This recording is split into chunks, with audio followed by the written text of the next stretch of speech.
السلام عليكم ورحمة الله وبركاته. معكم الدكتور مجدي عبد الرازق، استشاري جهاز هضم وكبد وحميات. أتشرف بوجودي معكم. النهاردة إن شاء الله هنتكلم عن موضوع الجدير المائي. هذا المرض عادة بيصيب الأطفال، لكن في بعض الأحيان بيصيب الشباب وكبار السن. هذا المرض يسببه فيروس اسمه فاريسيلا. الفيروس ده في بعض الأحيان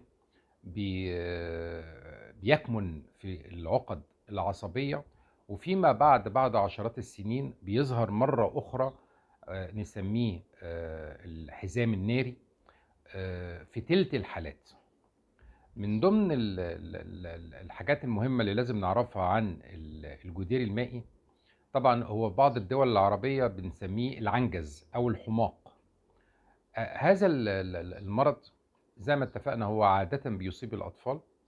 هو سريع الانتشار، ولكن يعني ما بيعملش مضاعفات خطيرة، وبيشفى من تلقاء نفسه. فترة الحضانة بتاعته من حوالي أسبوعين لثلاث أسابيع.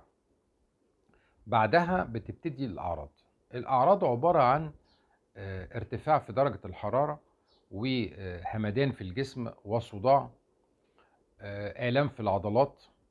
بعد كده هو الطفل يبتدي تظهر عليه حبوب على الجلد، وحويصلات مائية تنتشر في الظهر والبطن والأطراف والإيدين والوجه والراس وحتى في الفم.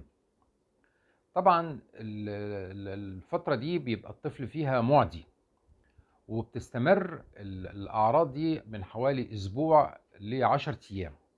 بعدها بيحصل ان البثور دهيت او الحويصلات المائيه دهيت بتفرقع وتجف وتنشف وتقشر فيما بعد. طوال فتره وجود هذه الحويصلات المائيه فالطفل يعتبر معدي.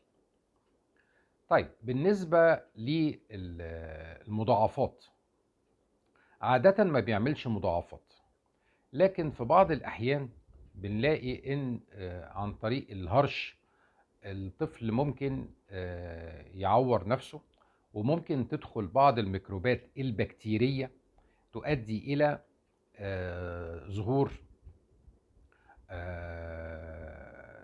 يعني ارتفاع أكتر في درجة الحرارة نتيجة تسمم دموي من هذه البكتيريا. في بعض الأحيان الطفل ممكن يجيله التهاب في المخ أو التهاب رئوي، لكن عادة ده ما بيصيبش الأطفال. عادة بيصيب الناس الكبار، أو الناس اللي عندها ارتفاع في سكر الدم، أو الناس اللي عندها ضعف في المناعة، زي الناس اللي عندها HIV، أو الناس اللي بتاخد كورتيزون لأسباب متعددة. دول معرضين أكتر إن يحصل إن الفيروس يهاجم الرئة، أو يهاجم المخ، أو يهاجم الأغشية السحائية. طيب، بالنسبة لهذا المرض، ممكن أيضا من ضمن المضاعفات زي ما قلنا إن هو بيحصل له فترة كمون سنوات عدة، وتلت الحالات بيحصل لها حزام ناري. والحزام الناري ده بيظهر على الجلد، وممكن يؤدي إلى حاجة اسمها بوست هيربيتيك نورالجيا، يعني التهاب في الأعصاب ما بعد الحزام الناري. في بعض الأحيان الأطفال دول لو الأمهات اديتهم أسبرين، ممكن يخشوا في مرض خطير اسمه متلازمة راي. والمتلازمة دي عبارة عن التهاب شديد حاد في الكبد، ممكن تؤدي إلى فشل كبدي. وطبعا دي في منتهى الخطورة. بنحذر إن ممنوع إعطاء الأسبرين بتاع الأطفال في هذه الحالات، نكتفي فقط بالباراسيتامول. طيب، بالنسبة أيضا من ضمن المضاعفات بتاعة المرض، احنا قلنا ان هو بيصيب المخ، بيصيب الرئة، ممكن بكتيريا تدخل تعمل مشاكل. وعرفنا ان هذا المرض بسيط، لكن لو في ضعف في المناعة ممكن يؤدي إلى مشاكل. أيضا من ضمن خطورة المرض ان هو ممكن يعدي سيدة حامل، وطبعا ده لو جال سيدة حامل ممكن يؤدي إلى تشوهات في الجنين.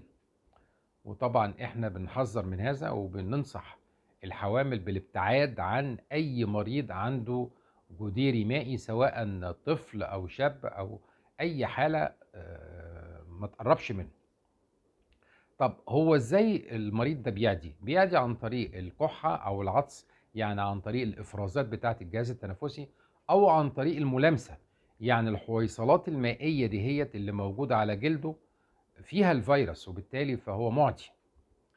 طرق الوقاية: أولا الطفل اللي يجيله جديري مائي المفروض نعمل له عزل في المنزل، نبعده عن الأطفال التانيين. نحاول بقدر الإمكان نستخدم المناديل الورقية، وبعد الاستخدام نحطها في سلة المهملات. التباعد الآمن، يعني الأطفال يبقوا على بعد حوالي متر من بعضيهم، ما يبقوش لازقين في بعض. الشبابيك بتاعة الحضانات والمدارس تكون جيدة التهوية عشان نضمن إن ما فيش حد يعدي حد. طبعا بالنسبة للسيدة الحامل تبتعد عن أي مريض عنده جديري مائي. كل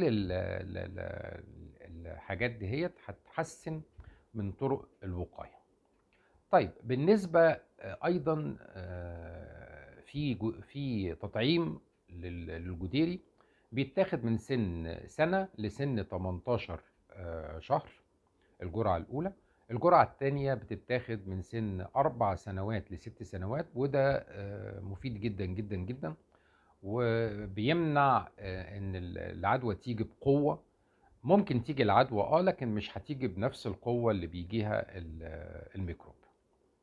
كذلك بالنسبة للحزام الناري، الناس اللي هي متطعمة بردك مش هيجي لها حزام ناري، وحتى لو جه هيجي بطريقة مبسطة جدا جدا. طيب بالنسبة للعلاج، العلاج بتاع المرض ده زي ما اتفقنا هو المرض بيشفى من تلقاء نفسه، لكن في بعض الأحيان بندي أسايكلوفير، وده بيجيب نتائج كويسة جدا، خصوصا لو احنا اديناه في أول 72 ساعة. طبعا أنا بحب أوصي هنا هوت بأن أهم حاجة الوقاية، مهم جدا جدا. أهم حاجة السيدة الحامل تبتعد عن طفل يكون مصاب. الناس اللي هي عندها ضعف في المناعة أو اللي بتاخد كورتيزون لأي سبب، سواء عندها روماتويد أو عندها سكر، أو الناس اللي هي ما خدتش التطعيم أو ما خدتش المرض قبل كده، فهم أكثر عرضة لهذا المرض. وطبعا المرض ده لما بيجي في سن كبير بيحصل خطورة أكتر بكتير ما بيجي بالنسبة للأطفال الصغيرين. أشكركم جزيل الشكر، أرجو أن كنتم تكونوا استفدتوا. السلام عليكم ورحمة الله وبركاته.